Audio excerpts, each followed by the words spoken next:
Okay, so welcome. This is Josh Wells, Captain Paramedic and author of the Promotion Playbook. And I'm here to take you through the Promotion Playbook to show you a proven path to your fire department promotion. The path that I'm here to show you is not for everybody, but for those that choose to walk it, it can be very helpful. That path consists of a story that you tell yourself and being able to tell the right stories. It consists of 7 strategies and 4 basic skill sets that you must develop. Story, strategy, skill set. You can find out more by buying the Promotion Playbook on Amazon. You can also go to promotionplaybook.com, where I've got a whole host of other resources that I can share with you to help you on this path to your promotion.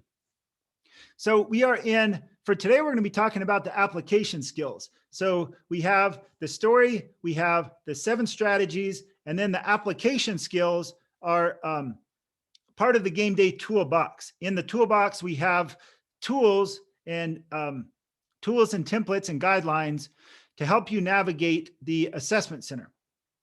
There's 4 skills we're looking to develop: study skills, speaking skills, writing skills, and application skills. So application can be anything else that doesn't fit into those categories. A lot of the tools that are in here are probably best suited towards that of a company officer test, or maybe a chief test, or a training officer, or something at that level. That being said, it can still be used for the firefighter. It can still be used for the more of a hands-on, such as an engineer test. And it doesn't cover everything. So add what you need to help this. Today, we're going to talk about the role play size up sheets. This is a tool that I created to help navigate going through a role play scenario. And the way that this sheet is designed is that it covers that of going to an emergency response. So the steps of it is you think if you get called out to an emergency response, and at the end of the skill set is I have these size up sheets. So you want to stay tuned for that, or if you can go on to one of the next episodes that will have these size up sheets for going to a structure fire, a motor vehicle accident, or a wildland fire. And I wanted to model most firefighters, especially that are going to be testing, are familiar to some degree with emergency response. And the steps that go along with that, which would be, 1 is to make a pre-plan. So if you're going to go on a call, hopefully you've already planned out the area you're going to. We'll just say you're going to a commercial assignment. Let's say there's a big hotel in your first due. And if you get a fire there, hopefully you have a pre-plan of where the FDC is, where the nearest hydrant is, the layout of the building, the alarm systems. And ideally you have a very detailed plan of how to get there, the best place to access, and how to address that fire. When you arrive on scene, you want to do an initial size up. You want to complete a 360 assignment next. Then you want to create an initial action plan based on that. And then you want to document and follow up. So everybody should be familiar with that model to some degree. And this is and then part of that is you're going to constantly reference this C.A.N report. What are the conditions? What are the actions? What are the needs? That would apply to your size up. It would apply to your 360 assessment. And then throughout the initiation of your action plan, you're going to reference what are the conditions, what are the actions, what are the needs. And so I took this model and I laid it on top of a role play scenario, so that when you go through role plays, sometimes they can get kind of tricky, because you're like, the way to navigate these can be a little bit tricky. I know they were for me going through my test is like, it's kind of hard to figure out what they're looking for. And this is designed to give you a systematic approach to deal with any type of role play that you could come across. So here is some common scenarios that this could be used for. You have to organize and run a team meeting. So you got to show up and you got to organize a team meeting. Another one is dealing with an underperforming member of your team. Another one is dealing with unacceptable conduct. Another one is influence someone from the public or a partner agency towards your agenda. Or you have to run a simulated call with your crew. And then here's some basic guidelines you want to consider. So I'm going to show you, if you're watching the video, you can see the sheet. If you're only listening to the audio, just by me talking through it, I think you'll be able to understand the layout of this template, because this is it's a practical template that's designed to be written out, and you write it out multiple times, and it helps you to get the thought process so that you can systematically go through these scenarios. And so going into this, here's some basic guidelines you want to consider. Is that when dealing with a group, generally speaking, you want to get people together. So it's kind of like playing the game of football. I played football in college, and every time before we had a play, well, not every time, majority of the time, unless it was like a no huddle situation, you start the play with a huddle. You get the team together, everybody's clear on what you're doing, you go and you execute. After the play, you come back and you have a plan and you execute. So when dealing with a group, most of the time you want to get everybody together. So if you're showing up to have a meeting and you get up in front of the room and start talking without getting your group together, it's not going to go as well as if you say, hey, everybody get up, make sure everybody's good, everybody's attention, everybody's accounted for before you start. It could also apply to emergency incident. You don't just arrive on the engine and have everybody scatter. I mean, maybe some crews do. I've seen it happen before, but it typically doesn't work as well as if you make sure that everybody's together, everybody is clear on their roles and the assignments, the objectives, the task, and then everybody deploys from there. So when dealing with a group, gather everyone together early.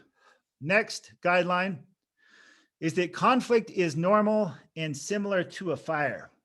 Extinguish the spark early before it becomes an inferno. So conflict is a normal part of relationship, and expect to see it during your assessment center. And when it happens, address it as soon as possible, because if you try to ignore it, say that you're having a shift meeting and somebody shows up and they're sitting on their phone the whole time, and you would prefer to have everybody's attention for that meeting. If you're like, I'm just going to ignore the fact that they're on their phone. Next thing you know, they're on their phone and they start joking and they get somebody else involved. Next thing you know, you're trying to talk and these two are bantering back and forth. Next thing you know, you lost the attention of the whole crew, when you could have just as simply, as soon as you start, everybody please put away your phone. I need your fullest attention.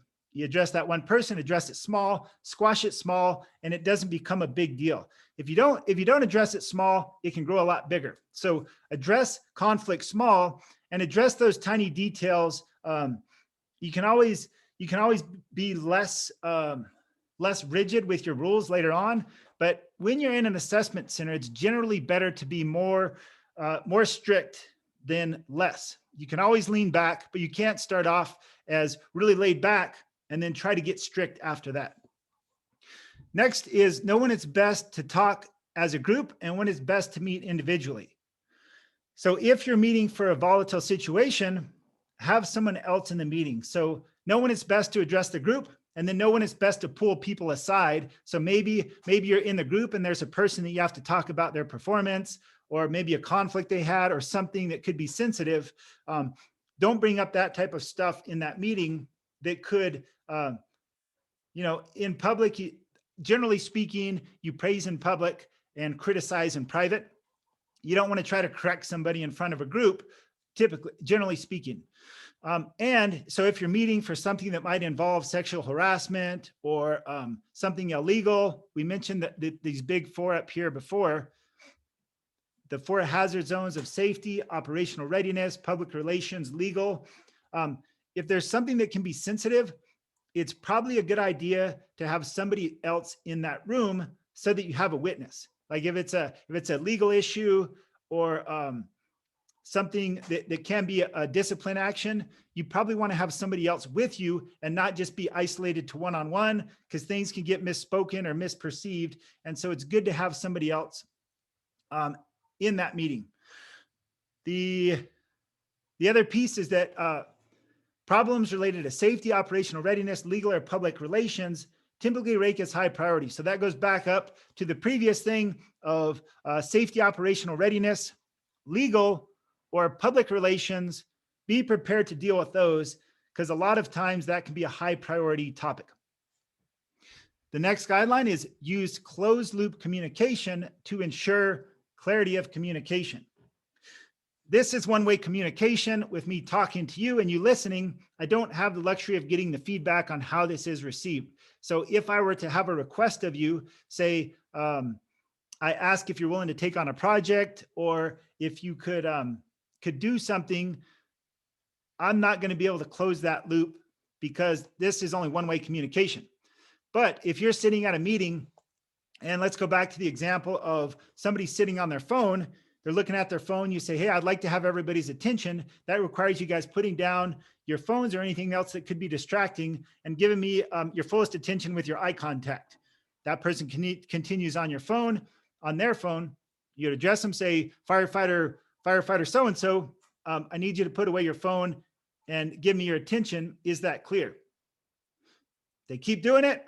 Say, say, hey, if you don't put your phone away, I'm going to ask you to leave the meeting. Is that clear? And hopefully they turn around and they say, yes, that's clear. And you say, okay, so if I see you look at your phone again, I'm going to ask you to leave the meeting and we'll talk about it after. Is that clear? Is that received? Yes, it's received. You don't want to just give something and not ensure that it's received. It's kind of like the concept of clearing before you go and give a size up. You need to clear that radio channel and make sure that the communication is going back and forth, and you're just not throwing stuff out there expecting it to land. Where is that clear? Is that understood? Next is create solutions, not problems. So don't show up and create a bunch of problems. Yes, you need to address conflict, but if you can address conflict when it's small and address it while being respectful and holding, keeping human dignity and respect in that space, there's a saying is hard on the problem, soft on the person. So go in there to create solutions. Don't go in there and get everybody fired up and be totally, don't create more problems than you need to. So focus on solutions, not problems. And that most people want to do a good job. So in the assessment center, you may have to deal with some challenging situations, but most people show up wanting to do a good job. Finally, is seek first to understand. So show up and seek to understand and learn as much as possible before you just start giving orders. So here's the template. So here is your pre-plan, which is really helpful. If you're listening to the audio, you can see this line out in the promotion playbook. And there's three categories here. You have the resources that are available are the people, the policy and procedure, and then any other type of support. So before you even go into your assessment center, you should know as much as possible about the people that you're going to be working with. Who's the crew members that you're going to be working with? Also, who's the peer support that's available to you for any challenges you might face? What's the chain of command, and who might you have to talk to that day? Is the administration on that day? Is human resources in the office?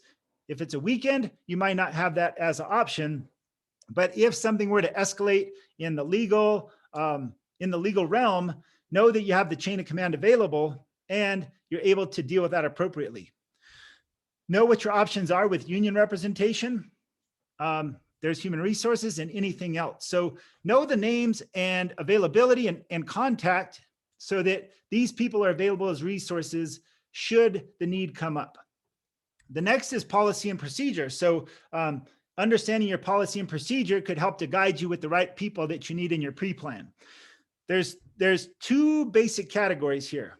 You have performance standards and you have behavior guidelines. Whenever you have to deal with a challenging employee or somebody that might be difficult to deal with, typically it's one of two categories. Either they're not holding a standard with performance, they're not performing to the standard, or they're not behaving appropriately. And so how you deal with performance is typically different than how you deal with a behavior issue. And knowing what the policy and procedure are, the expectations, doing your research on that is going to be helpful. And then having the resources of people available will help you to best serve that person. Again, create solutions, not more problems is what you're there to do. And then any other resources around policy or procedure. Here, and then the third category is what's the other support? Who's the local resources that you have? What are the state resources, such as the state law that might be relevant towards the situation you're facing?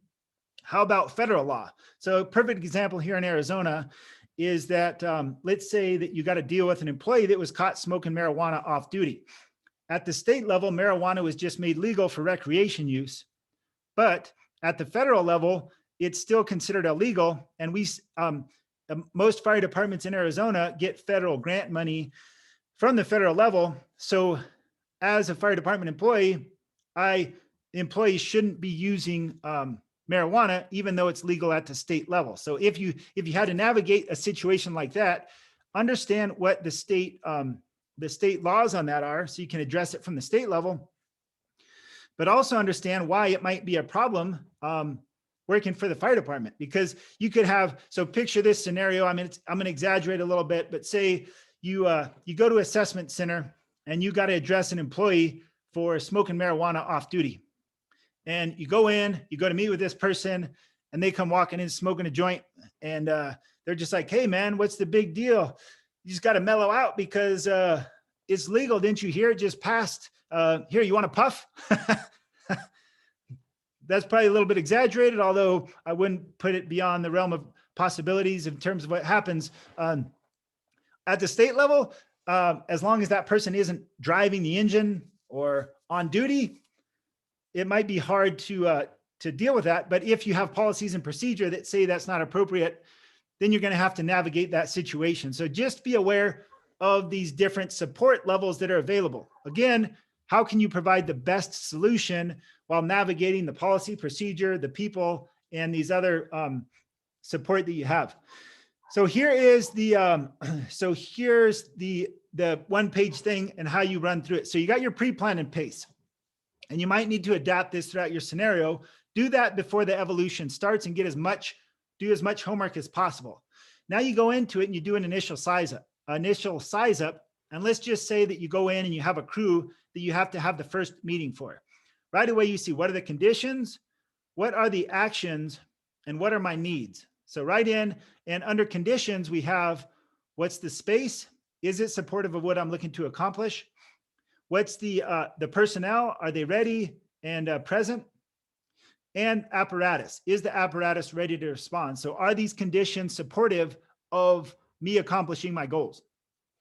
Next is, what is my initial actions? So what's my task? Where are we going to be located? And what's the objective? A lot of people use that. That comes from Blue Card Command: task, location, objective. So my initial actions, what are they? I'd like to have a shift meeting. I'd like to make sure that we're ready to respond. I'd like to make sure that everybody's safe and ready, and that we're able to get the meals covered for the day, as well as maybe this training and this policy that I need to pull off. And then what are the needs? Are there any needs that have immediate attention? As I mentioned before, if one of your employees shows up drunk or high on drugs, right away, that needs to be identified. It needs to be addressed as soon as possible. If one of the employees is harassing or discriminating one of the other employees, that needs to be addressed immediately. Also, if there's a nail in the tire of the engine, you got a flat tire, that needs to be addressed immediately. And are there any other resources that you need to call? So if you show up and there's an employee that's obviously intoxicated or high on drugs, you should probably alert your chain of command immediately, as well as your peer support, because that's probably not going to go that smooth unless you can just handle it with your peer support and you have staffing. You can still cover staffing, and however you can best manage that. Make sure that you alert the other resources that you need. They're going to need a driver. It might be a medical problem. Maybe they need an ambulance because it's not drugs or alcohol. It's actually a diabetic problem. What resources might you need, and call those resources early. And then you do a 360 assessment. So you go in, what's the conditions, what's the actions, what's the needs? Everybody's together. They're sitting down at the table. You're ready to respond to calls. You're safe. You're prepared. And then you want to go around and get feedback from everybody that's at that table.